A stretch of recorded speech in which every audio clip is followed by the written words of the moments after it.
못하고 있어요. 그래서 그거를 루미가 물어보길래 다시 한번 제가 설명을 해드리는 건데, 이건 딱 한 페이지에 들어가네. 여기 보면 S뿔이라는 것이 과연 무엇이냐. S뿔이. 이 영혼성, 우리 스피어잖아, 스피어. 그러니까 이게 어원은 뭐 에스파이어, 스피어, 혼을 불어넣었다잖아. 이게 바람을 불어넣었다. 그 창세기에 나오는 그랑 같은 어원이에요, 이거.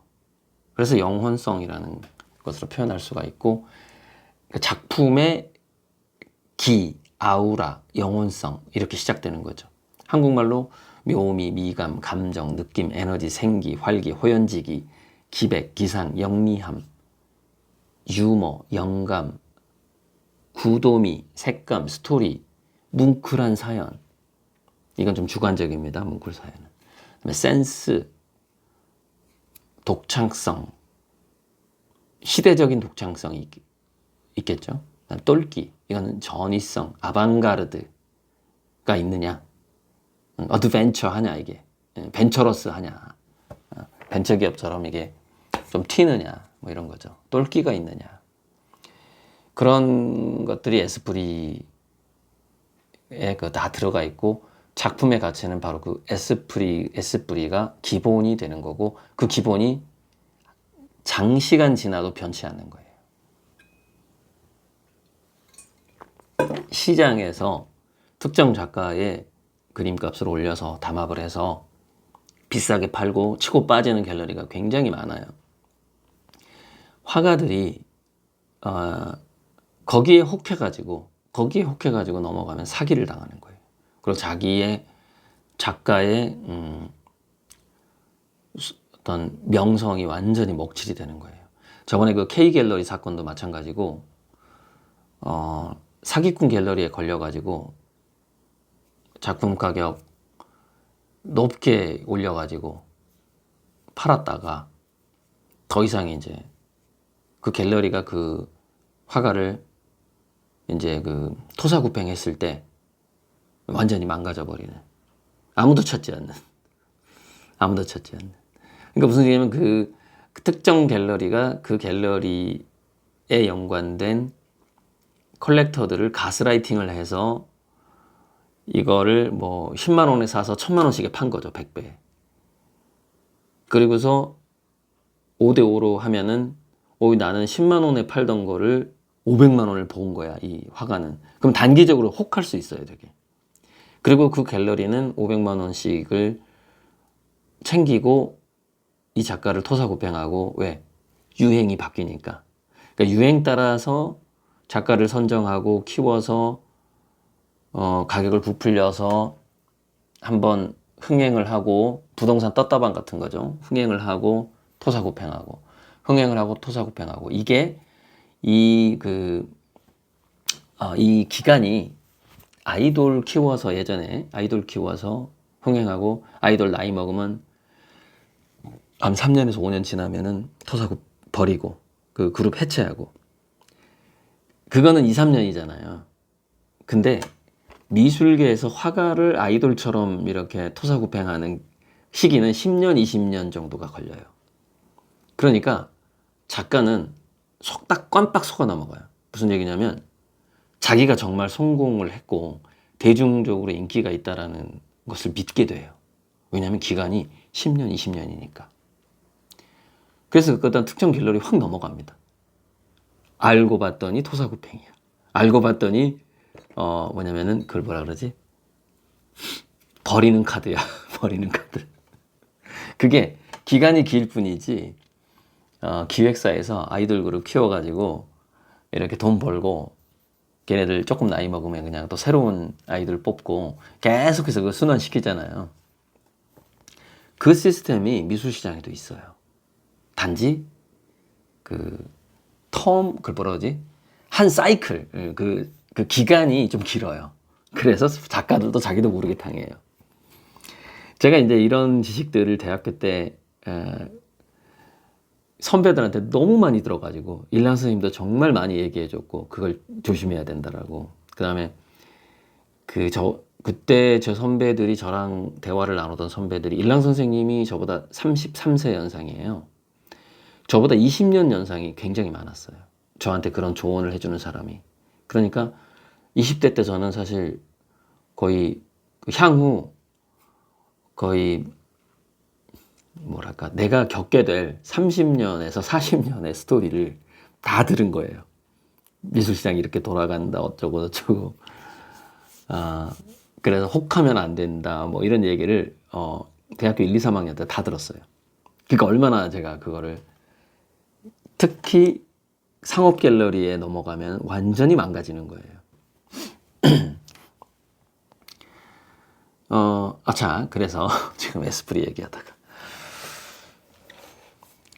그래서 그렇게 해서 이제 토사구팽 당하는 작가들이 꽤 많습니다. 자, 그런데 고호 같은 경우에는 에스프리가 있죠. 고호의 에스프리는 뭐죠? 색감, 스토리, 약간의 그 붓질에서의 생기, 활기 이런 게 있잖아요. 기백기상, 묘미도 있고. 그게 고흐의 그림에서 독창성이나 시대성이라는 에스프리가 있는 건 아니에요. 고흐 그림들 보면은 거기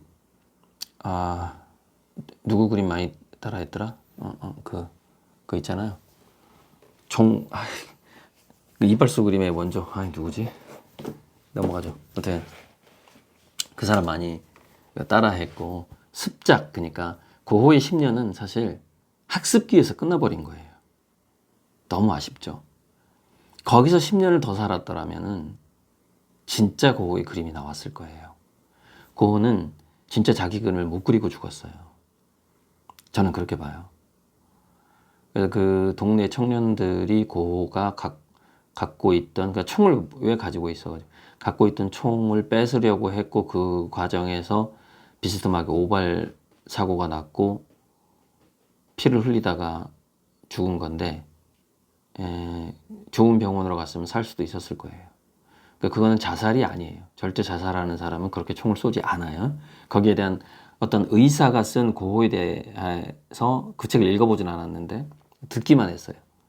전해 들었는데 어떤 의사가 고호를 너무 좋아해가지고 고호에 대해서 엄청나게 후벼 판 거예요. 직접 현지에 가서. 그래서 그 의사가 내린 결론이 타살이다라는 거예요. 동네 두 청년이 그 총을 뺏으려고 실갱이 하다가 오발 사고가 나서 고호의 배에 총알이 관통 또는 들어간 거예요. 그래서 제가 봤을 때는 20년 더 살 사람이 그 악재와 악운으로 인해서, 그러니까 권총을 들고 다니지 말아야 했었는데 먼저 갔다. 그런 어떤 한 의사가 쓴 고호에 대한 책이 있다고 합니다. 저는 그 듣자마자 그 가설이 맞다라는 느낌이 확 들었거든요. 자, 그래서 이 에스프리라는 것이 작품의 기본적인 자격이에요. 품격인데 이게 약간은 있어야 그래도 미술 시장에서 그 상업 갤러리가 작업이 들어와요. 토사구팽 작업이 들어와요. 아주 많으면, 자, 에스프리가 아주 많은 그림이야. 그러면 상업 갤러리가 토사구팽 작업을 들어오겠죠. 들어오기는. 그러나 절대 안 넘어가죠. 왜냐? 그 화가 자체가 첫째 영리하고 그 에너지와 기운을 느끼는 것이 강하고, 그럼 상업 갤러리가 나를 이용해 먹으려고 한다라는 것을 바로 간파하죠. 그래서 이렇게 얘기하면 좀 그런데 진짜 에스프리가 강한 화가는 그런데 안 넘어갑니다. 다 그 파악해요. 근데 이제 조금 불쌍한 척하고 들어오면 넘어가. 아유, 작가님 우리 갤러리가 너무 힘들어가지고요. 작가님 여기 와서 꼭 한번 전시 좀 해주세요. 우리 갤러리 망하게 생겼어요. 이렇게 하면 저 같은 사람 넘어가. 그 동정심에. 넘어가서 한번 전시를 할지도 몰라. 근데 저는 그런 적이 없어요. 그런 적은 없고 아예 그냥 그림을 무슨 자선사업 하는데 이렇게 기부한 적은 있지만 꼭 도와주세요. 어디 누구 도와줄 거예요. 했을 때 그림을 제가 준 적은 있어요. 그렇게 넘어가기도 해요. 동정심에. 하지만 갤러리에 넘어간 적은 없어요. 그 넘어갈 만한 작품이 아직 뭐 나오지도 않았던 것 같고 그런데 그런 시도는 좀 있었던 것 같아요. 저한테. 그 매달 얼마 해줄게 5년간 50% 줘 뭐 이런 거 그런 시도가 있었고 저는 그게 고마워서 뭐 살짝 손을 잡은 적도 있고 했지만 뭐 결과적으로 제가 손해 보지는 않았고 그 후원금이나 이런 건 다 몇 배씩 갚았어요. 저한테 왔던 돈들은. 자, 그래서 우리가 마크 로스코의 미니멀한 작품도 거기에는 그 마크 로스코의 기가 담기는 것이고 거기에 색감이 담기고 스토리와 철학이 담기죠. 그래서 거기에 에스프리가 있는 것이고 잭슨 폴록의 그 뿌리는 거에는 피카소에 대한 엄청난 질투심도 담겨 있겠죠. 그 감정. 피카소 이놈의 새끼가 다 해먹어 이랬다는 그 폴록이 피카소한테 내가 뭐 좀 해보려고 하면 피카소가 다 해먹었네 이러면서 엄청 원망을 했다는 거 아닙니까? 그 울분 피카소에 대한 짜증 그 모든 걸 다 토해내서 물감을 뿌리기 시작한 겁니다. 잭슨 폴록이. 거기에는 뭐예요? 나름대로 폴록만큼의 뭉클한 사연이 있잖아요. 감정과 느낌이 있잖아요.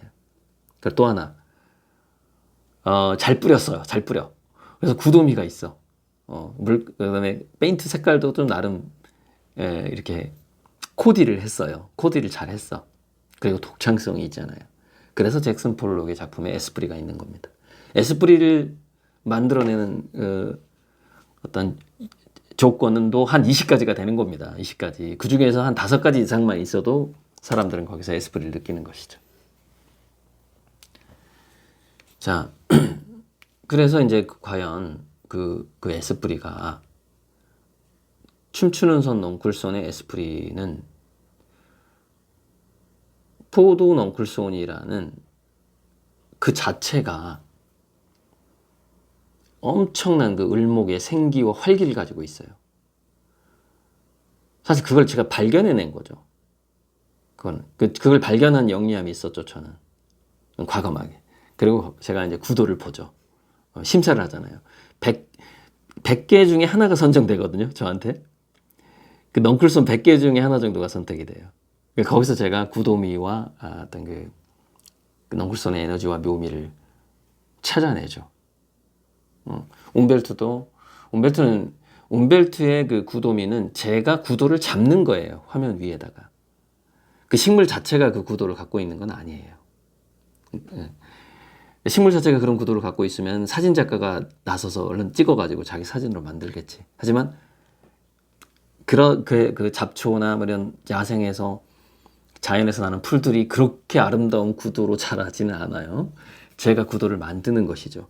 제가 구도미를 직접 만들기 때문에 거기에는 고리들의 그 에스프리가 들어가게 되는 것이죠. 그 움벨트 작품에. 넝쿨손 같은 경우에는 제가 100개 중에 하나를 선정을 해서 드로잉 조각도 마찬가지죠. 어떤 일정 부분을 제가 딱 골라서 구도미가 좋은 부분을 구도미와 영감과 유머가 느껴지는 기상이 느껴지는 부분을 골라서 액자에 딱 집어넣잖아요. 그런데 포도가 가지고 있는 넝쿨손이 가지고 있는 그 상승의 에너지라는 그 기백과 활기가 엄청나기 때문에 대단하기 때문에 그리고 이제 제가 그걸 선정해서 1999년부터 작품화했잖아요. 그래서 그건 제 거예요. 저작권 저한테 있으니까. 그래서 그 에스프리로 본다면 에스프리 관점에서 본다면 제 주관적인 관점은 움벨트보다 드로잉 조각하고 넝쿨손 춤추는 손이 더 강합니다. 에스프리가. 더 작품으로서 전 세계적으로 큰 컬렉터에게 다시 팔릴 확률이 더 높다는 걸 의미하는 거예요. 그게 에스프리니까. 그리고 태양 중에서도 아주 잘 그려지는 태양은 그 에스프리가 어마어마합니다. 그러니까 제 작품에서 에스프리 순서를 매겨보자면은 잘 그려진 태양, 못 그려진 태양은 뭐 빼고 앞으로 잘 그려보겠습니다. 더 잘 그려진 태양, 그 다음에 춤추는 손, 그 다음에 드로잉 조각, 그 다음에 움벨트예요.